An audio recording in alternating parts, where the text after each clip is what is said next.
Hello guys, welcome to my channel. আজকে আমি তোমাদেরকে ভিডিও থাম্বনেল দেখে বুঝতেই পেরেছো যে জেইর মানে এখানে আমি ওয়েস্ট বেঙ্গল জয়েন্ট এবং জেই অ্যাডভান্স জেই মেন সবের কোশ্চেনই আমি রেখেছি। তো এটা তোমাদের হচ্ছে পার্ট ওয়ানে আমি কয়েকটা জয়েন্টের কোশ্চেন নিয়ে এসেছি আলোচনা করতে। চলো তাহলে দেখা যাক। এই কোশ্চেনটা এসেছিলো WBJEE 2019 সালের কোশ্চেন এটা। তো আমি কোশ্চেনটা স্ক্রিনে দিয়ে দেবো, তোমরা দেখে নেবে। তো দেখো কোশ্চেনটা কি বলেছে। কোশ্চেনটা এত বড় দেখে কিছু ভয় পাওয়ার দরকার নেই, কারণ কোশ্চেনটা খুবই সোজা, খুবই সহজ কোশ্চেন। তোমরা জানবে যে জয়েন্টের কোশ্চেনগুলো কিন্তু খুব সহজই হয়, খুব একটা কঠিন হয় না। মেন ব্যাপার হচ্ছে বুঝতে হয় কোশ্চেনগুলো, কিন্তু লেন্দিও নয়, ট্রিকি কোশ্চেনগুলো, এটাই। তো খুব একটা কঠিন না, কোশ্চেনটা এত বড় কিচ্ছু দেখার দরকার নেই, তোমাদের একটা ফর্মুলা মনে রাখতে হবে। তো পড়ে নিই প্রথম কোশ্চেনটা কী বলেছে। বলেছে মনে করো সকল এক্সের জন্য এফ এক্স যেটা সেটা 0-এর থেকে বড়, মানে এফ এক্স যেটা আছে এই ফাংশনটা এটা 0-এর থেকে বড়। সকল এক্সের মানের জন্য এফ ড্যাশ এক্সের মানে এটাকে আমি ডেরিভেটিভ করতে পারবো, সেটা আমাকে বলে দিয়েছে। এবার এফ অপেক্ষক এইচের বিপরীত অপেক্ষক হয়। এফ আর এইচ যখন মানে দুটো অপেক্ষকের জন্য বিপরীত হয়, তখন তার একটা ফর্মুলা আছে যে বিপরীত অপেক্ষকের অবকলন মানে ডেরিভেটিভ করার একটা ফর্মুলা আছে, যে ফর্মুলাটা লিখে দিচ্ছি। বিপরীত অপেক্ষকের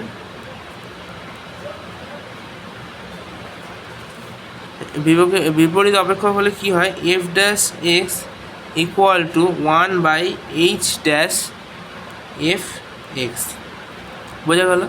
মানে এই এফ ড্যাশ এক্স মানে এফ ড্যাশ এক্স যেটা আমি পাবো সেটার 1/, মানে এফ ড্যাশ এক্স করে যেটা আমি পাবো সেইটার 1/, অন্য যে অপেক্ষকটা রয়েছে তার ডেরিভেটিভের ভেতরে, মানে এফ এক্স যেটা রয়েছে তার ডেরিভেটিভটা হচ্ছে।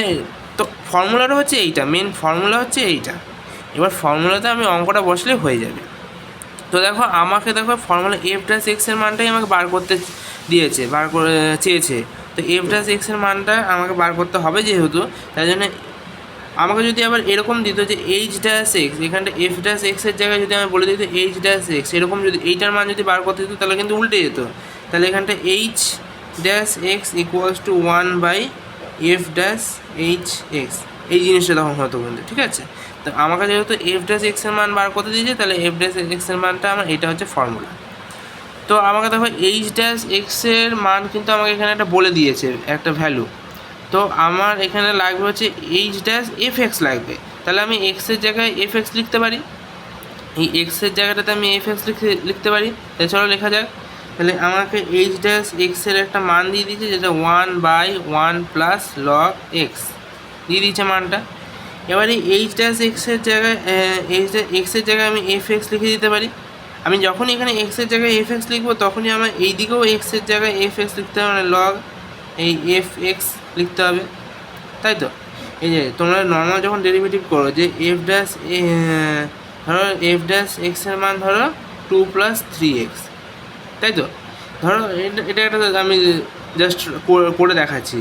তো এফ ড্যাশ ধরো তোমরা বলে দিয়েছে 1 বিন্দুতে কত, তাহলে এফ ড্যাশ যখন 1 বার করো, তাহলে এখানেও এক্সের জায়গায় তো 1টা বসাও নাকি, এখানেও তো এক্সের জায়গায় 1 বসবে, তাহলে 2 আর 5 হলো। তাহলে এখানেও তাই, এই এইচ ড্যাশ এক্স রয়েছে, এবার এক্সের জায়গায় আমি এফ এক্স লিখছি, তাহলে এখানে যখন এফ এক্সটা লিখছি, তাহলে এখানেও তো এফ এক্সটা হবে। তাহলে এইচ ড্যাশ এফ এক্স এর মান আমি পেয়ে গেছি। তাহলে আমার ফর্মুলা কি, এই যে এফ ড্যাশ এক্স বের করার ফর্মুলাটা কি, 1/h ড্যাশ এফ এক্স। তো এইচ ড্যাশ এফ এক্সের মান পেয়ে গেছি, তাহলে লিখে দিতে পারি F dash x equals to 1/, দিয়ে 1, এখানে আবার 1/, এটা রয়েছে, তাহলে 1/1 প্লাস লগ এফ এক্স হলো। এবার তাহলে এটা নিচে তাহলে কি, এটা উপরে উঠে যায়, তাহলে 1 প্লাস লগ এফ এক্স হয়ে গেল তোমাদের অঙ্ক।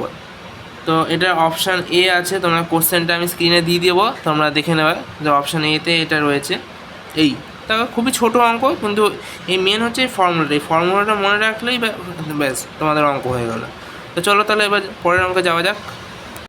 পরের অঙ্ক টুকু নিয়েছি, এটা হচ্ছে জেই মেন 2019 সালে এসেছিলো। আগেরটা হচ্ছে ওয়েস্ট বেঙ্গল জয়েন্টে 2019-এ, আর এটা হচ্ছে জেই মেন 2019 একই সালে। এটা হচ্ছে জেই মেনের অঙ্ক, আর আগেরটা ছিল ওয়েস্ট বেঙ্গল জয়েন্ট। চলো তাহলে দেখা যায়। এটা আরও সোজা ও জাস্ট ডেরিভেটিভ করতে দিয়েছে। তো ফার্স্ট অর্ডার ডেরিভেটিভ, সেকেন্ড অর্ডারও ডেরিভেটিভ দেয়নি। তো ফার্স্ট অর্ডার মানে ডেরিভেটিভ কী দিয়েছে তো দেখা যাক তাহলে। আমার চ্যানেলে সেকেন্ড অর্ডার ডেরিভেটিভেরও অঙ্ক আছে, তোমরা যদি চাও শিখতে তো দেখতে পারো। তো প্রথমে আমি এই যে এই কট ইনভার্স মানে এই ব্র্যাকেটের ভেতরে যেটুকু আছে সেইটুকু অংশকে আমি প্রথমে টুকে নিচ্ছি। কোশ্চেনটা আমি তোমাদের স্ক্রিনে দিয়ে দেবো, তোমরা দেখে নেবে। √3 cos x plus sine x by cos x minus √3 sine x হলো। এবার এইটাকে দেখো, এটা তো তোমরা ক্লাস 11-এই শিখেছো যে cos x দিয়ে ওপর নিচে যদি ভাগ করে দিই, এই cos x দিয়ে আমি যদি ওপর নিচে ভাগ করি, তাহলে এই cos x-টাকে যদি ভাগ করি, cos x দিয়ে cos কেটে যায়, তাহলে √3 শুধু থাকছে। সাইন এক্সটাকে যদি ভাগ করি cos x দিয়ে, তাহলে সাইন বাই cos মানে ট্যান থাকছে, প্লাস ট্যান এক্স বাই দিয়ে এটাকে যদি ভাগ করি cos কাটছে, তাহলে 1 মাইনাস √3 সাইনটাকে যদি ভাগ করি তাহলে ট্যান এক্স। বোঝা গেলো এই জিনিসটা? এটা তো তোমরা ক্লাস 11-এই শিখেছো আশা করি। এবার কি করব, ট্যান কত ডিগ্রি মান √3 হয়? ট্যান 60 ডিগ্রি মান √3। আচ্ছা, এবার আমাদের যেহেতু অপশানে ডিগ্রিতে নেই, রেডিয়ানে আছে, তো রেডিয়ানে আমাকে ধরতে হবে। তো ট্যান 60-র মান হচ্ছে √3। এবার 60টাকে আমরা রেডিয়ানে কনভার্ট করবো 60 × π/180, তাহলে আমরা রেডিয়ানে পেয়ে যাই। এটা তোমরা জানো আশা করি, ক্লাস 10-এ এটা শিখেছো যে তাহলে এটা কত আছে 60 ডিগ্রিটা কত, তাহলে π/3। তাহলে আমি এখানে লিখতে পারি ট্যান 60 থেকে ট্যান π/3 লিখতে পারি, plus tan x by 1 minus এখানেও তাই ট্যান π/3 ট্যান এক্স। এবার tan A plus tan B class 11-এর ফর্মুলা যে tan A plus tan B by 1 minus tan A tan B, তাহলে ট্যান এ প্লাস বির ফর্মুলা, তাহলে ট্যান π/3 প্লাস এক্স। এখানে A R B মানে কি, এ আর B মানে তো π/3 আর এক্স, তাই তো? তাই সেটাই আমি লিখলাম। তো আমাদের দেখো যে এই ভেতরে যে এত বড় জিনিসটা ছিল, এই বড় জিনিসটার মান হচ্ছে এই ট্যান π/3 প্লাস এক্স হলো। আচ্ছা, এই জিনিসটা তো তোমরা সবাই জানো যে ধরো রয়েছে কট ইনভার্স, এটা ক্লাস 12-এর একটা জিনিস যে কট ইনভার্স। এর ভেতরে যদি আমি লিখে দিই ট্যান থিটা, কট ইনভার্স ব্র্যাকেটের ট্যান থিটা, এটা যদি লিখি, তাহলে এই ট্যানটাকে আমি কটে চেঞ্জ করবো কী করে? কারণ তাহলে কটে চেঞ্জ করলে কী হবে, কট ইনভার্স কট কেটে যাবে, তাহলে কট ইনভার্স এখানে কি আমি যদি কট যদি লিখি, তাহলে ট্যান থিটাকে যদি আমি কটে চেঞ্জ করতে যাই, তাহলে π/2 মাইনাস থিটা। এটা তোমরা ক্লাস 12-এ সবাই শিখেছো। আচ্ছা, এবার এই কট এই দুটো কট কী হলো, কেটে গেল, তাহলে শুধু আলটিমেট পড়ে গেলো π/2 মাইনাস থিটা। এই জিনিসটাই আমি এবার এই অঙ্কে করব যে এই ট্যান, এই যে এই বড় জায়গাটাতে আমি এই ট্যানের এই মানটা আমি বসাবো। তাহলে আমার অঙ্কটা কী দিয়েছে, অঙ্কটা তাহলে টুকে নিই যে 2y = কট ইনভার্স, এখানটা আমি কী বের করেছি, ট্যান π/3 প্লাস এক্স, এটা আমি বার করেছি, তার হোল স্কোয়ার রয়েছে। আচ্ছা, এবার 2y = কট ইনভার্স, এখানটায় ট্যানটাকে কটে চেঞ্জ করতে কি বললাম, যে এই ফাংশানটাকে যেটা থাকবে ট্যানের সাথে যেই ফাংশানটা থাকবে সেইটাকে π/2 থেকে মাইনাস দিয়ে দেবো, তাহলে কট π/2 মাইনাস π/3 মাইনাস এক্স হলো। আচ্ছা, এবার এই পুরোটাকে হচ্ছে হোল স্কোয়ার, পুরোটার হচ্ছে হোল স্কোয়ার, তাহলে এখানে এই কট আর কট কেটে যাচ্ছে, তাহলে এখানটা π/2 মাইনাস π/3 কত হয়, π/2 মাইনাস π/3 6, আর এখানে 3 মাইনাস 2 -2 আর ব্র্যাকেট দিয়ে পাইটাকে পাইটাকে আমি এখানটা আলাদা করে রাখছি। 3 থেকে 2 মানে 3 থেকে 2 বাদলে 1 π/6, তাহলে এই π/2 মাইনাস π/3 করলে π/6 হয়। তাহলে এখান থেকে আসছে 2y = π/6 মাইনাস এক্স, তার আবার হোল স্কোয়ার। তাহলে এইবার এই ছোটো জিনিসটাকে আমি ডেরিভেটিভ করবো, এটা তো খুবই সহজ, এটা বাচ্চাদের কাজ ডেরিভেটিভ করাটা। এবার এই যে এত বড় যে জিনিসটা ছিল এইটাকে সমাধান করে আমি এবার এই ছোট্টটাকে ডেরিভেটিভ করবো। চলো করো, তাহলে 2 × y আমি এক্সের সাপেক্ষে ডেরিভেটিভ করবো, কারণ আমাদের কোশ্চেনে বলেছে এক্সের সাপেক্ষে করতে। তাহলে 2টা হচ্ছে কনস্ট্যান্ট রইলো, তাহলে dy dx, এই ডেরিভেটিভটা আশা করি বোঝাতে হবে না, এটা সবাই জানো। আর dy dx করলাম, এবার এখানটা কী করবো, এই যেটা ফাংশন রয়েছে যদি তার পাওয়ারে 2 থাকে তাহলে 2 পাওয়ারটা কি সামনে বসে, আর এইটা যা রয়েছে সেইটার থেকে 1 কমে যায়, তাহলে π/6 - x, আর 2-এর থেকে 1 মাইনাস বলতে 1 হয়, সেটা লিখতে হয়। এবার এখানে এরপরে কী করবো, এই জিনিসটা এই যে মানে এই ব্র্যাকেটের ভিতরটাকে হচ্ছে ডেরিভেটিভ করবো, তাহলে π/6টা কনস্ট্যান্ট, এটা ডেরিভেটিভ 0 হয়, আর -x-এর ডেরিভেটিভ কী হয় 1, x-এর সাপেক্ষে x-এর ডেরিভেটিভ 1, তাহলে -1 হচ্ছে থাকছে। তাহলে এখানটা এই 2 যদি কেটে দিই তাহলে dy dx এর মান আসছে, মাইনাসটা যদি এর সাথে গুণ করে দিই তাহলে x - π/6, এটা হচ্ছে dy dx এর মান। এটা অপশান বিতে আছে। তোমাদের আমি স্ক্রিনে কোশ্চেনটা দিয়ে দেবো, তোমরা দেখে নেবে। চলো এবার নেক্সট অঙ্কে যাওয়া যাক। চলো এবার তাহলে 3 নম্বর অঙ্কটা দেখা যাক। আচ্ছা, 3 নম্বর অঙ্কের কোশ্চেনটা আমি পুরোপুরি টুকে নিয়েছি, অপশানগুলো টুকেছি, কারণ এখানে অপশানগুলো ম্যাটার করছে, অঙ্কটার অপশান টেস্ট করে করতে হবে। তোমাদের বলে রাখি যে জয়েন্টের যে কোনো অঙ্ক, সব অঙ্কর ক্ষেত্রে না, তবে অনেক অঙ্কের ক্ষেত্রে অপশান টেস্ট করে কিন্তু করতে হয় আমাদের, তাহলে যাতে সুবিধা হয় এবং তাড়াতাড়ি যাতে হয়, কারণ তোমরা যেন টাইমের মধ্যে করতে হয়, এটা তোমরা সবাই জানো। তো যেই মেনে এই অঙ্কটা হচ্ছে যেই মেন 2016 অঙ্ক। দেখা যাক কী বলেছে। এস একটা এখানে সেট দিয়ে দিয়েছে, টি বিলংস টু আর মানে real number, such that f(x) equals to মডের ভেতরে x - π, মানে মডের ভেতরে রেখেছে মানে সম্পূর্ণটা হচ্ছে পজিটিভ ভ্যালু, কোনো রকম নেগেটিভ ভ্যালু নেই, ইন্টু এখানটা e⁻ mod x, মানেও এখানটাও তাই নেগেটিভ ভ্যালু হবে না, আর -1, আর সাইন এখানে mod x।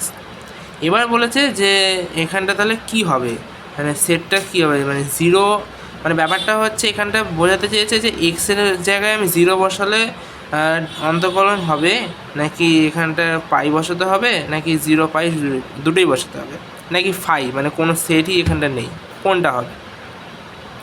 তাহলে আমাকে প্রথমে এক্সের জায়গায় 0, তারপর এক্সের জায়গায় পাই বসিয়ে আমাকে টেস্ট করতে হবে। তো চলো প্রথমে এক্সের জায়গায় 0 বসানো যাক।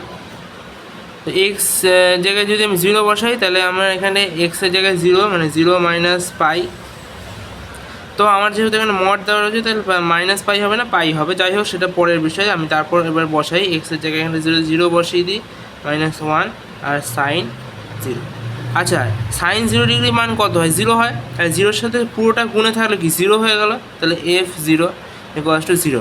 আচ্ছা, এই 0টা কি এখানে একটা নাম্বার, তো তাহলে কোনো একটা কনস্ট্যান্ট নাম্বারে যদি আমি ডেরিভেটিভ করি f'(0), তাহলে ডেরিভেটিভ হচ্ছে, মানে 0টাও আমি যদি একটা কনস্ট্যান্ট নাম্বারই, তো 0 তো একটা কনস্ট্যান্ট নাম্বার, তার কনস্ট্যান্ট নাম্বারকে ডেরিভেটিভ করলে তো 0ই হয়। 1, 2, 3, 4 এর যেমন ডেরিভেটিভ করলে 0 হয়, তেমন 0 যদি ডেরিভেটিভ করে সেটাও 0ই হবে, তাই তো।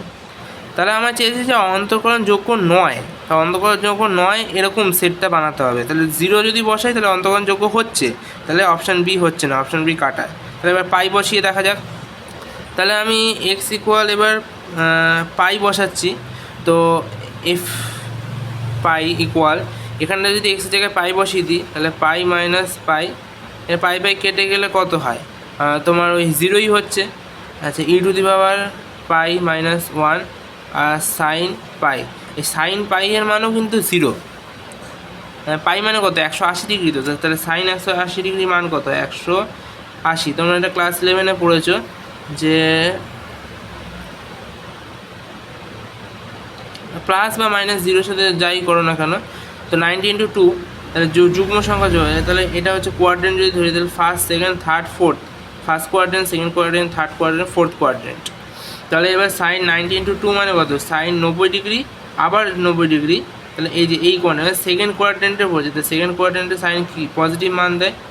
আচ্ছা, সাইন এখানে আর সাইন 0 ডিগ্রি, এত দেখতে হবে না, তো সাইন 0 ডিগ্রি, এখানে যেহেতু যুগ্ম সংখ্যা গুণে আছে তাই জন্য যেই অপেক্ষাটা থাকে সেটাই থাকবে, এখানে সাইনই থাকবে, আর এই যে ছোটো যে ডিজিটটা রয়েছে সেটা এখানটা বসে যাবে, তো সাইন 0 ডিগ্রি মান কিন্তু 0, তাহলে 0-এর সাথে পুরোটা গুণ করলে 0ই আসছে আগের বারের মতো, তাহলে সাইন 0।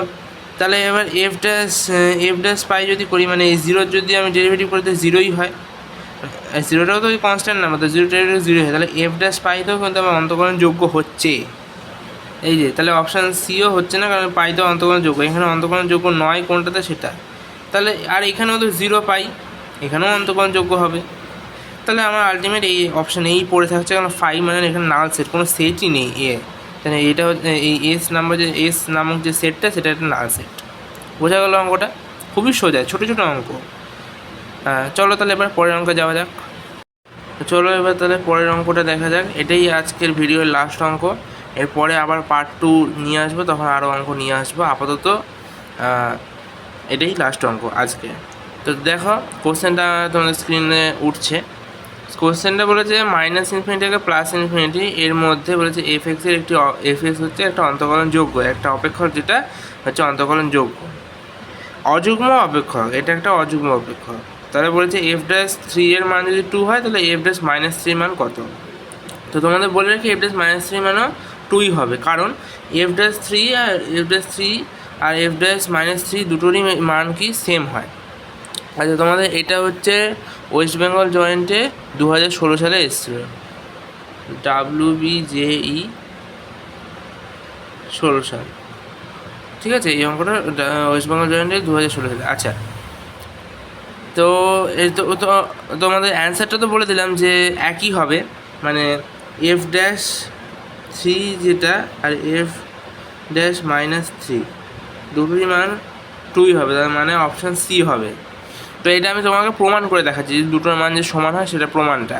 তো চলো, প্রমাণটা হচ্ছে এফ ড্যাশ মাইনাস এক্স আমি ধরে নিলাম অপেক্ষক, এটা ইকুয়াল কি মাইনাস এফ এক্স লেখা যায়। এবার দুদিকে যদি আমি ডেরিভেটিভ করি তাহলে minus F dash minus x equal minus F dash x হলো। আচ্ছা, এবার কি করব? এবার হচ্ছে এই যে তাহলে এবার সিম্পল জাস্ট এই মাইনাস মাইনাস দুদিক থেকে চলে যাচ্ছে, তাহলে F dash minus x equal F dash x. তাহলে প্রমাণ হয়ে গেল যে এই অপেক্ষকের ভিতরে মাইনাস যদি থাকে সেম অপেক্ষক থাকতে হবে, এবং সেটা যদি মাইনাস থাকে আর প্লাস ক্ষেত্রে দুটোরই ডেরিভেটিভ কিন্তু একই হয়, সেম হবে আর কি। ঠিক আছে, তো এই ছিল আজকের ভিডিও। অবশ্যই ভালো লাগলে, অঙ্কগুলো শিখে থাকলে একটা লাইক করে দিও আর চ্যানেলটাকে সাবস্ক্রাইব করে দিও এরকম আরও ভিডিও পেতে হলে। আজকের মতো ধন্যবাদ।